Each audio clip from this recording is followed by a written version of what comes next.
This story's not like a lot of the ones I've told before. This gentleman, he got cheated on, got divorced, went a decade single, just didn't want to get involved. He finally decides he wants to get himself back out in the dating world, right? Now, don't ask me why, but of all the places to look for love, he decided to turn to Reddit.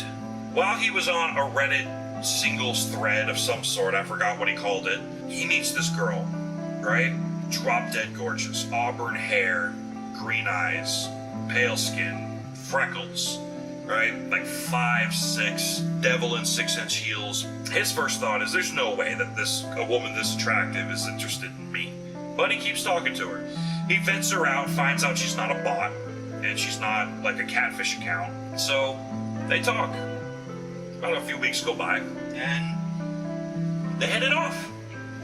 Things are going great. He tells her that he's a divorcee, coming out of retirement.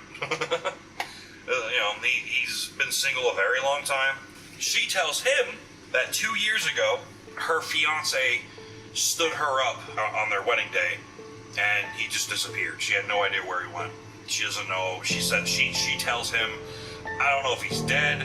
I don't know if he ran. I don't know. No, he disappeared. Like he's a missing persons case.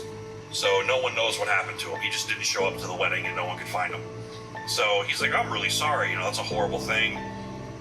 She's like, yeah, I got over it. I made peace with it. I hope that he didn't die. I hope he's okay. Maybe he found a better life or, mature, but, obviously still sad. They keep talking. They decide to exchange phone numbers, right?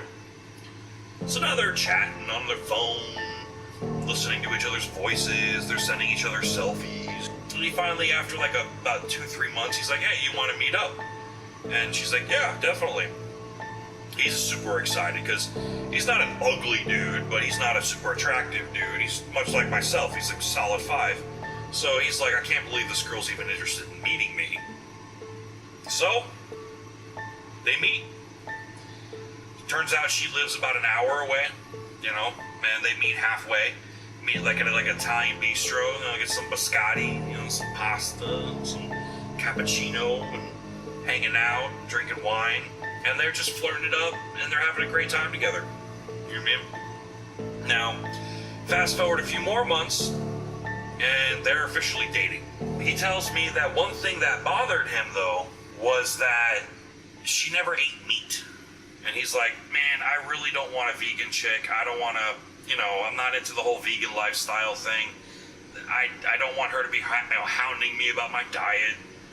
So he messaged her one day, and he's like, hey, how come all this time I've been with you?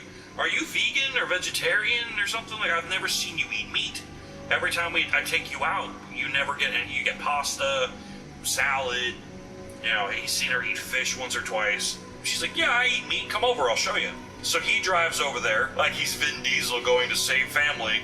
They get there, and, they start making out, and, this, that, and the other, and one thing leads to another, and after the fact, she brings him a coffee, she makes him a sandwich.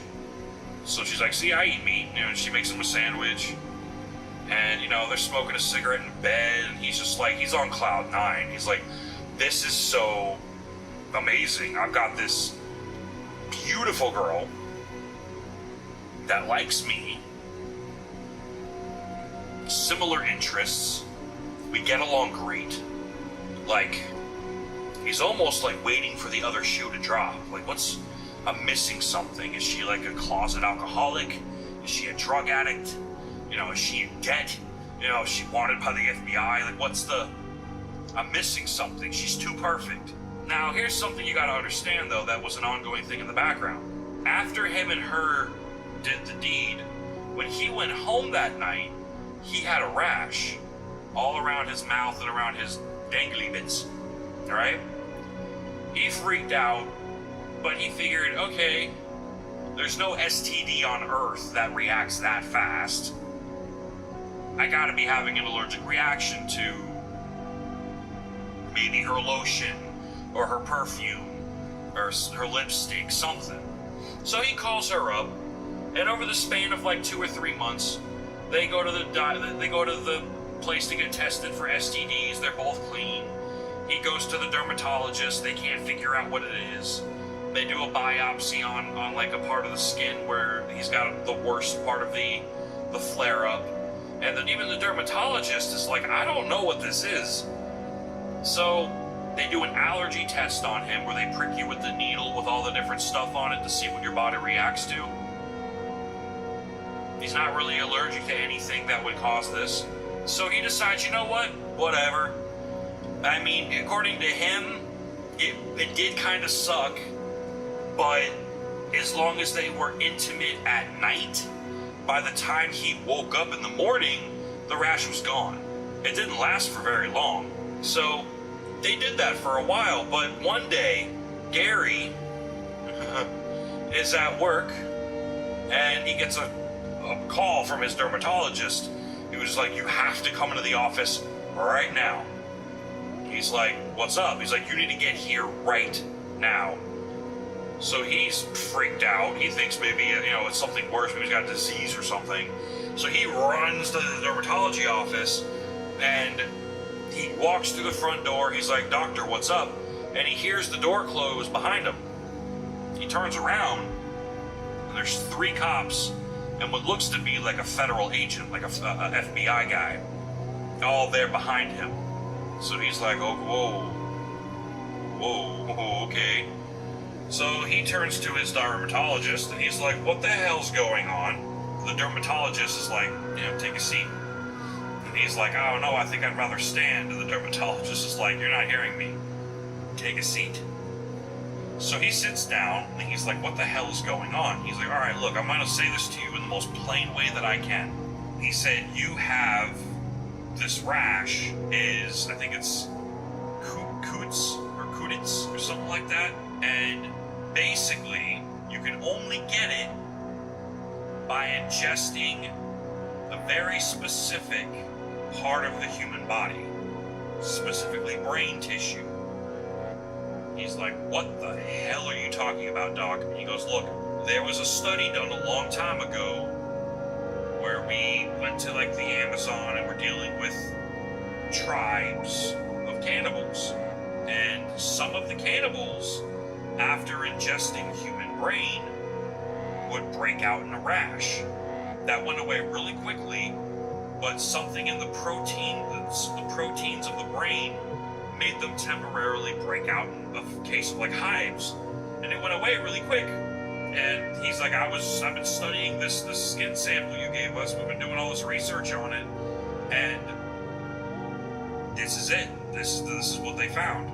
So the FBI guy and the cops are getting ready to arrest him. The dermatologist is trying to get him to confess to killing and eating someone. He's like, dude, go search my place. I don't have anything to hide. I'm not killing and eating people. And then he's like, well, how do you explain this rash? And it hit him. He's like, it only started after I started being physically intimate with my new girlfriend.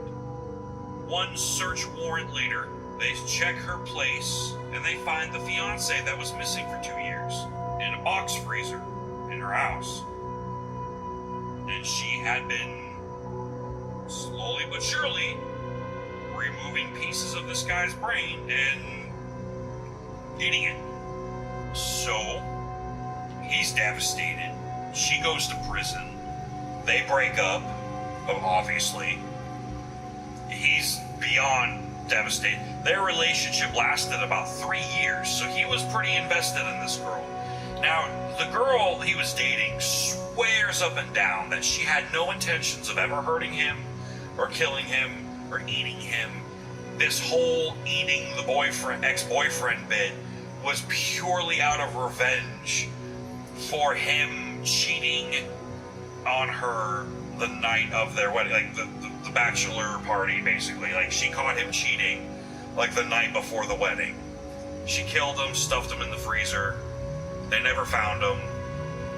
Somehow she got away with it, and I guess her killing him wasn't enough of revenge, so she started to eat him.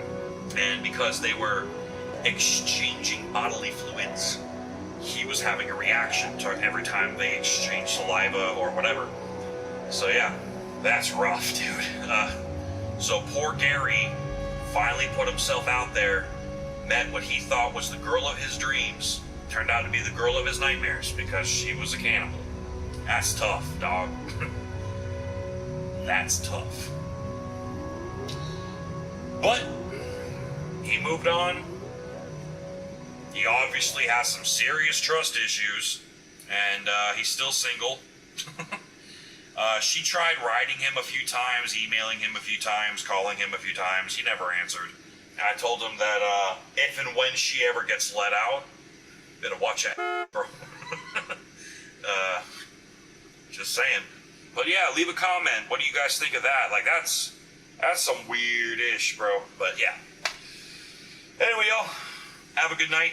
If you're listening while you're driving, please drive safe. And if you're watching this while you're driving, get off your phone. Seriously, y'all are dangerous out here. Stop it.